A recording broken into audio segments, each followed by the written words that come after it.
Merci d'être venu à l'Ermitage à cette occasion. Un plaisir. Alors, je te présentais à l'instant comme fondateur du campus des dirigeants. Et donc, tu accompagnes au quotidien des dirigeants, des managers. Quelle est l'évolution de la sensibilité face aux questions de transition environnementale, sociale et sociétale que tu constates, que tu observes?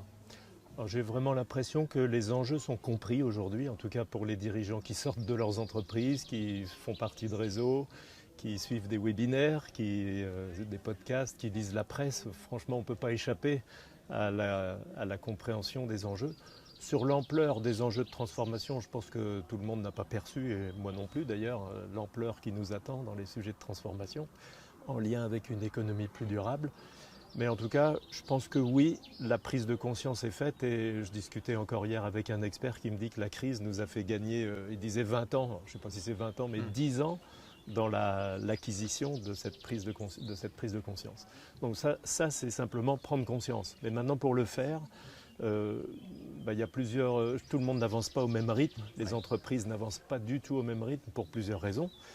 D'abord c'est que les dirigeants sont des citoyens et comme au sein de la population des citoyens, il y a tout un tas de sensibilités différentes sur ces sujets, ce qui fait que pour certains, ce qu'ils ont à mettre en place, ça répond plus à des contraintes normatives. Ils l'abordent plus avec leur tête en se disant si j'adapte pas mon entreprise, elle va disparaître. C'est déjà en soi déjà vertueux. Pour d'autres, ils voient un levier managérial à activer en se disant voilà une opportunité d'impliquer les collaborateurs. Et puis d'autres qui sont encore plus dans les convictions vont jusqu'à envisager de transformer leur business model et d'intégrer ces sujets-là dans la stratégie de l'entreprise. Donc c'est d'abord le premier facteur différenciant, c'est la sensibilité du dirigeant. Et bien sûr, si ça part de convictions profondes, ça va aller plus vite pour la transformation de l'entreprise. Mais il y a un deuxième critère qui fait que les entreprises avancent à différentes vitesses, c'est que quand on est patron, dirigeant d'une grande entreprise, qu'on a des moyens, qu'on a des consultants, un service RSE qui peut porter les sujets-là, les faire avancer, c'est relativement simple. Mais quand on est dirigeant d'une TPE, voire d'une PME, et qu'on est déjà très très impliqué dans l'exploitation au quotidien, dans l'opérationnel, qu'on est avec les clients tous les jours, qu'on est sur la production, ça c'est déjà un gap de réussir à assurer la pérennité de son entreprise, mais engager des processus de transformation, c'est parfois difficile, non pas faute de volonté, mais faute de temps, de ressources. Et je pense que là, il y a des questions à se poser sur comment aider les dirigeants de ces plus petites entreprises à avancer sur ce chemin et engager des vrais projets de transformation. Et pour répondre à ces nouvelles aspirations, chez spécifiquement le campus des dirigeants, qu'est-ce que vous avez mis en place? Comment ça se traduit? Alors nous agissons sur le dirigeant lui-même, qui est un levier clé de transformation. Et on le fait comment? Par exemple en partageant nos convictions sur ce que c'est que la finalité d'une entreprise. Et pour nous, c'est ni l'économique ni le financier. Ça ce sont des nécessités. Et c'est la première responsabilité du dirigeant d'assurer la pérennité économique et financière de son entreprise. Mais la finalité de l'entreprise, elle est ailleurs. C'est-à-dire qu'une entreprise, sa finalité, c'est de créer des richesses et des richesses qui sont susceptibles d'être partagées. Donc prendre conscience de ça, ça aide les dirigeants à élargir le champ des richesses que l'entreprise peut produire. Par exemple de la richesse sociale, en étant attentif à comment est-ce qu'on va aussi intégrer dans l'entreprise des personnes qui sont plus éloignées de l'emploi. Donc voilà une manière d'élargir les richesses produites. Et puis ensuite, dans la manière de partager les richesses, tous les schémas sont possibles. Donc si un dirigeant croise à la fois l'élargissement des richesses et une diversification dans le partage des richesses, il a une occasion de créer une entreprise plus singulière. Et une entreprise plus singulière, elle va se différencier, elle a plus de chances de survivre. Donc ça, c'est une première façon d'amener les dirigeants à réfléchir et à penser l'entreprise. Ça les amène d'ailleurs souvent à retravailler la raison d'être de l'entreprise et donc qui est tournée sur son utilité pour le monde et non pas simplement les KPI économiques. Voilà, des manières qu'on a. D'autres, c'est aussi d'inciter les dirigeants à partager le pouvoir parce que pour aborder des sujets complexes comme ça, Avec une seule tête, c'est difficile, mais si les dirigeants s'entraînent à impliquer leurs collaborateurs, notamment leur premier cercle, un comité de direction, ou à mettre en place une gouvernance digne de ce nom avec un vrai conseil qui va les épauler, eh bien, ils ont plus de chances de réussir ces projets de transformation. Très bien, merci. Et alors, les territoires, parce que c'est un petit peu le sujet que l'on évoque aujourd'hui à l'Ermitage, quel est le lien entre cette transformation et l'impact dans les territoires? Est-ce qu'il y a au campus des dirigeants un rapport spécifique avec l'enjeu territorial? Alors, pas vraiment en tant que tel, mais je me rends compte que les dirigeants qui veulent avancer sur ces sujets, ils ne peuvent pas rester tout seuls. Parce qu'un dirigeant, même quand il a conscience qu'il a adapté son entreprise, à la transformer, la grande question, c'est par quoi je commence ? Parce que si on regarde les choses à 365 degrés, comment est-ce que je vais faire plus sociétal, plus social, plus environnemental, écologique? Ça fait beaucoup de sujets et on ne peut pas embrasser tous les sujets à la fois. Et en fait, quand les dirigeants d'aujourd'hui qui ont peut-être pour les plus jeunes 35, 40, 45 ans, ils n'ont pas forcément grandi dans ces sujets-là.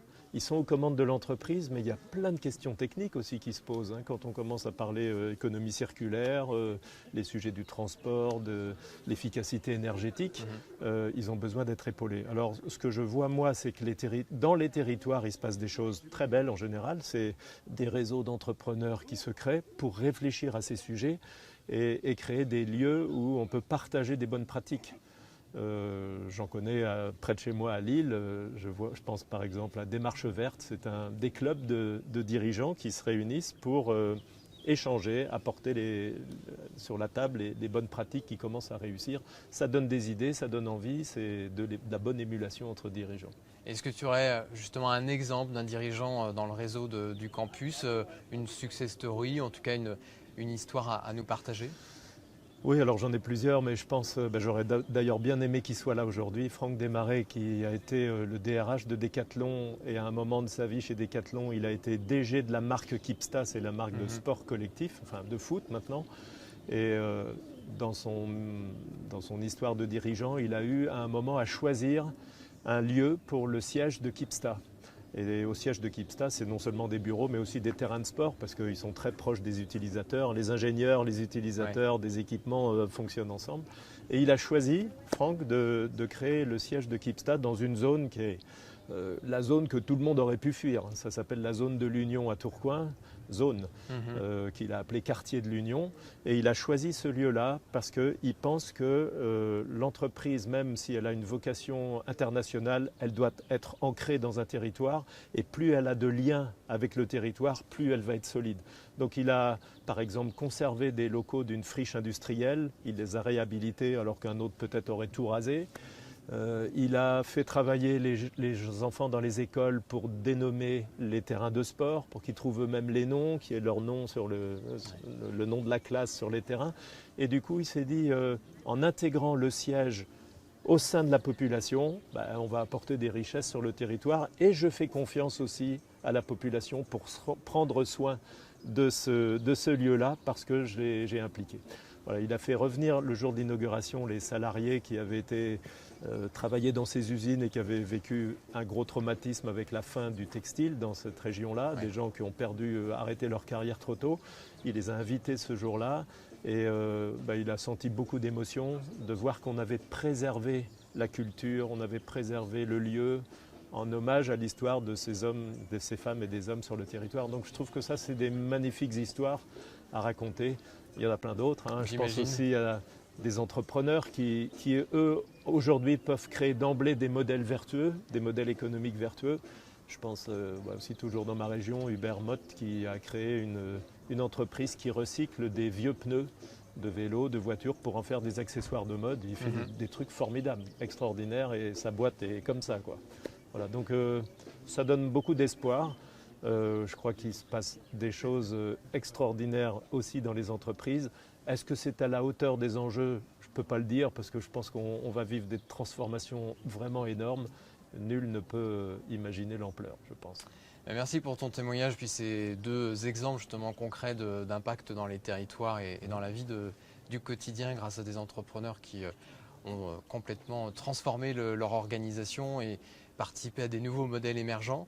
Merci Bruno. On va poursuivre justement avec un exemple Merci. d'un dirigeant d'entreprise qui est Serge Conessa, qui a créé Immersion 4 et qui bouleverse, qui transforme complètement les centres de données vis-à-vis de leur impact énergétique, mais pas seulement, également sur des modèles inclusifs, circulaires et qui participent au développement des territoires.